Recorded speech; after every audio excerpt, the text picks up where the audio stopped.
The date of Dodger Stadium's formal christening was April 10th, 1962. What a day it was 53 years ago when Dodger Stadium opened its doors for the first game. There was a parade through downtown. Opening day pitcher was Johnny Padre. Dodger stars like Don Drysdale and Sandy Koufax were in the house. The crowd of 52,000 people included stars like Mr. Television, comedian Milton Berle. The ceremonial first pitch was thrown out by Kay O'Malley.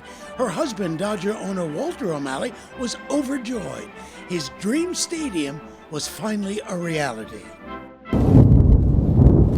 But for all this happiness, severe storms nearly clouded this moment in Dodger history. Rainstorms that year in Los Angeles were so severe that the stadium grass color was uneven and splotchy. The amazing thing, if you ever see a picture of opening day at Dodger Stadium, the very first day, look at the grass. The grass is not green, it's almost black green. It is so dark. What happened was, before Dodger Stadium opened, we had torrential rains here in Los Angeles. And Walter O'Malley was worrying there won't be any grass on this brand new field, overwhelmed by the water. To solve the grass problem, O'Malley got advice from a man in show business. Mervyn LeRoy, the famous Hollywood producer and a good friend of Walter O'Malley's, Mervyn said to Walter, "You should do what we do in the film business." And Mr. O'Malley said, "What's that?" And Merv said, "We use vegetable dye when we take a brown hill in the San Fernando Valley and we want to make it look like Hawaii, we dye the hill." So for opening day at Dodger Stadium, and again, that's why I say look closely at an original picture, they dyed the field. It was vegetable dye, and it gave it that dark green, umber color. And that was the opening of the stadium. Digging a little deeper into the creation of the franchise's new home, the model for Dodger Stadium was actually Holmen Stadium, which the Dodgers built in 1953 at their spring training complex in Vero Beach, Florida. So they built what they called Holmen Stadium, named after Bud Holman, who was the originator of getting the Dodgers to come to Vero Beach in the first place. And what made it so very interesting, normally you would take a flat piece of ground and you would build your stadium.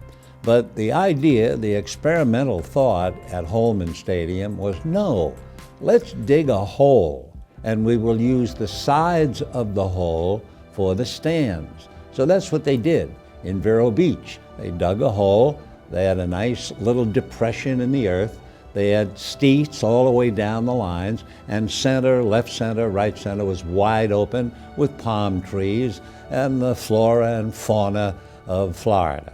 So that idea was a success. So when the Dodgers finally arrived in LA to play in the Coliseum in 1958, the thought was, let's do what we did in Vero Beach. The construction of Dodger Stadium was a massive undertaking. The project involved huge quantities of concrete, steel, cast iron, lumber, and 3 tons of aluminum nuts and bolts. But unlike Ebbets Field, there were no vertical supporting columns, meaning no obstructed views. More than 300 construction jobs were involved. I remember vividly going over and watching the move. I think it was something like 16 million cubic yards of dirt, something like that. And there were mountains of dirt. And to watch these men, skilled operatives, running the heavy equipment, those big earth movers, they'd be on the side of the hill. You would think they have to turn and fall down. And it was thrilling and frightening to watch them do what they eventually did. Dig a hole in this mountainous area, certainly with the name ravine, that sets a picture in your mind. And that was the origin of Dodger Stadium, going all the way back to Holmen Stadium in Vero Beach. And the city celebrated the opening of its new baseball palace with appropriate flair. Dodger Stadium is now the 3rd oldest ballpark in the major leagues. Its setting up against the San Gabriel Mountains makes it one of the most beautiful venues in all of sports. Scully says the sunsets at Dodger Stadium are part of the magic. When twilight falls on the hills behind the outfield pavilion, colors across the sky are dazzling. The stadium, a tribute to the family that built it. I think the big feeling about coming to Dodger Stadium on opening day was a feeling of accomplishment. I'm sure Mr. and Mrs. Walter O'Malley felt a little extra pride, although they were basically very humble people. But they had finally done it. They had finally climbed the mountain and found the place where they originally hoped to play. Plus, of course, a full house, all the thrill of opening day, the fuss and the feathers, the pomp and circumstance, and then typical of the Dodgers, they lost. Doug Kriegel reporting.